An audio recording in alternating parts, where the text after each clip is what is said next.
Hello बच्चों, MBS academy में आपका स्वागत है। आज मैं आपको बताने वाला हूँ कि भाई 11th क्लास का जो सिलेबस है उसमें क्या क्या पोर्शंस होता है। एनसीईआरटी जो है उसमें क्या पोर्शन होते हैं, क्या आपको पढ़ना होता है 11th क्लास में, वो सारी चीज़ें मैं आपको आज मैं आपको बताने वाला हूँ। तो सबसे पहले मैं आपको बता दूं कि जो आपका एनसीईआरटी होता है उस एनसीईआरटी का जो 11th-12th का सिलेबस है उस पूरे के पूरे सिलेबस को 10 यूनिट्स में बांटा गया है, 10 यूनिट्स में बांटा गया है, जिसमें से 5 यूनिट्स मतलब 5 यूनिट्स 11th क्लास में होती हैं और 5 यूनिट्स 12th क्लास में होती है। मतलब 5 यूनिट 12th क्लास में और 5 यूनिट 11th क्लास में होती है। तो हम देखते हैं आज 11th क्लास का सिलेबस। सबसे पहले ये देखिए 11th क्लास की बायोलॉजी का जो सिलेबस है, जो बुक है, उसका फर्स्ट पेज है ये, और इसका जो सिलेबस है आगे दिया हुआ है। तो सिलेबस देखते हैं। सबसे पहले जो 11th क्लास का सिलेबस है उसकी जो पहली जो यूनिट है उस यूनिट का है जीव जगत में विविधता नाम है, और इस यूनिट के अंदर 4 चैप्टर्स दिए हुए हैं। चैप्टर नंबर 1 है जीव जगत, चैप्टर नंबर 2 है जीव जगत का वर्गीकरण, चैप्टर नंबर 3 है वनस्पति जगत, चैप्टर नंबर 4 है प्राणी जगत। तो इन जो चारों चैप्टर हैं इनमें पूरे के पूरे क्लासिफिकेशन को समझाया गया है कि भाई जीव जगत है उसका क्लासिफिकेशन किस प्रकार से। इसमें फर्स्ट वाला चैप्टर है जीव जगत, इसमें तो जनरल है, सारे के सारे दिखाए गए हैं। उसके बाद जीव जगत का वर्गीकरण दिखाया गया है। उसके बाद जो थर्ड चैप्टर है उसमें वनस्पति जगत का क्लासिफिकेशन बताया गया है, और जो प्राणी जगत है उसके अंदर जितने भी एनिमल्स हैं उनका क्लासिफिकेशन दिखाया गया है। चलते हैं यूनिट 2 की तरफ। यूनिट 2 का नाम है पादप एवं प्राणियों में संरचनात्मक संगठन। इसके अंदर जो आपका 3 चैप्टर्स दिए गए हैं। चैप्टर नंबर 5 दिया गया है इसके अंदर पुष्पी पादपों की आकारिकी। चैप्टर नंबर 6 दिया गया है पुष्पी पादपों का शरीर। चैप्टर नंबर 7 दिया गया है प्राणियों में संरचनात्मक संगठन। तो चैप्टर नंबर जो 5 है उसके अंदर तो मॉर्फोलॉजी मतलब आकारिकी, मतलब जितने भी प्लांट हैं वो बाहर से कैसे दिखाई देते हैं। किनकी बात कर रहे हैं? पुष्पी पादपों की, जिनके अंदर पुष्प आते हैं, मतलब एंजियोस्पर्म्स हैं, उनके अंदर पादपों का बाहर से जो स्ट्रक्चर है उसके बारे में बताया गया है। इसकी लीफ कैसी होती है, जड़ कैसी होती है, तना कैसे होता है, पत्तियाँ कितने प्रकार की होती है, तने कितने प्रकार के होते हैं, जड़ कितने प्रकार की होती है, वो सारी की सारी चीज़ इस चैप्टर के अंदर बताई गई है। उसके बाद चैप्टर नंबर 6 है यूनिट सेकेंड का। तो इसके अंदर पुष्पी पादपों का शरीर, शरीर का मतलब है एनाटोमी, मतलब शारीरिक, ऐसे समझो आप इसको। तो जो भी पुष्पी पादप हैं, एंजियोस्पर्म्स हैं, उनके अंदर टिश्यू किस प्रकार के पाए जाते हैं, इंटरनल स्ट्रक्चर्स इसके अंदर दिखाई गई है कि भाई लीफ की इंटरनल स्ट्रक्चर कैसी होती है, रूट की कैसी होती है, तने की कैसी होती है, वो सारी की सारी जो इंटरनल स्ट्रक्चर है चैप्टर नंबर 6 में दिखाए गए हैं, जो कि यूनिट 2 के अंतर्गत आता है। इसके बाद चैप्टर नंबर 7 की तरफ चलते हैं। चैप्टर नंबर 7 है वो यूनिट 2 में आता है, और प्राणियों में संरचनात्मक संगठन। इसके अंदर भी जिस प्रकार से पुष्पी पादपों का शरीर इंटरनल स्ट्रक्चर है, उसी प्रकार से चैप्टर नंबर 7 में एनिमल्स जो होते हैं उनका एनाटोमी के बारे में बताया गया है कि इंटरनल स्ट्रक्चर कैसी होती है, टिश्यू इसमें किस किस प्रकार के पाए जाते हैं, वो चीज़ बताई गई है। अब चैप्टर नंबर यूनिट नंबर 3 की तरफ चलते हैं। यूनिट नंबर 3 के अंदर 3 चैप्टर दिए गए हैं, chapter number 8, chapter number 9, chapter number 10। Chapter number 8 जो है इसके अंदर दिया गया है कोशिका जीवन की इकाई।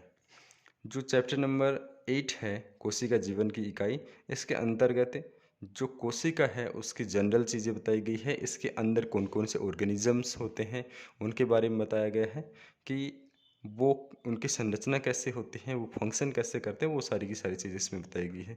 उसके बाद चैप्टर नंबर 9 जैव अणु है।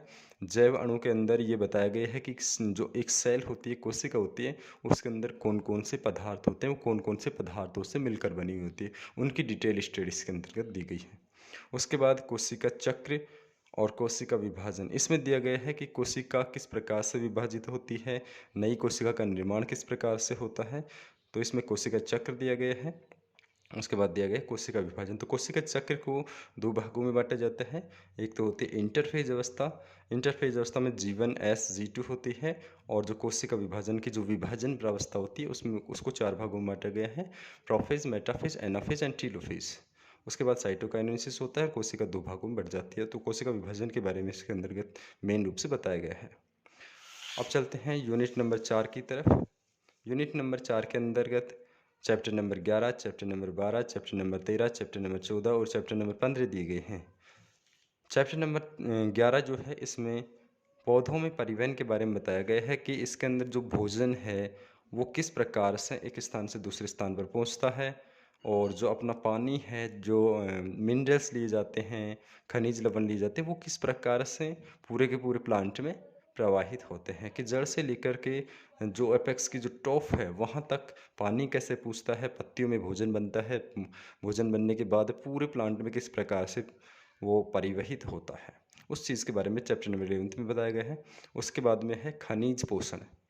खनिज पोषण के अंदर यही बात बताई गई है कि खनिज पोषण कौन कौन से होते हैं, उनका पर भी कैसा होता है, इसके अंदर भी ये थोड़ा दिया गया है, और वो किस प्रकार से क्या क्या उनकी कमी से किस प्रकार से कौन सी डिजीज़ हो सकती है, उनकी अधिकता से कौन सी डिजीज़ हो सकती है, और कौन कौन से खनिज पोषण होते हैं उनके बारे में बताया गया है। खनिज पोषण का वर्गीकरण भी बताया गया है इसके अंतर्गत।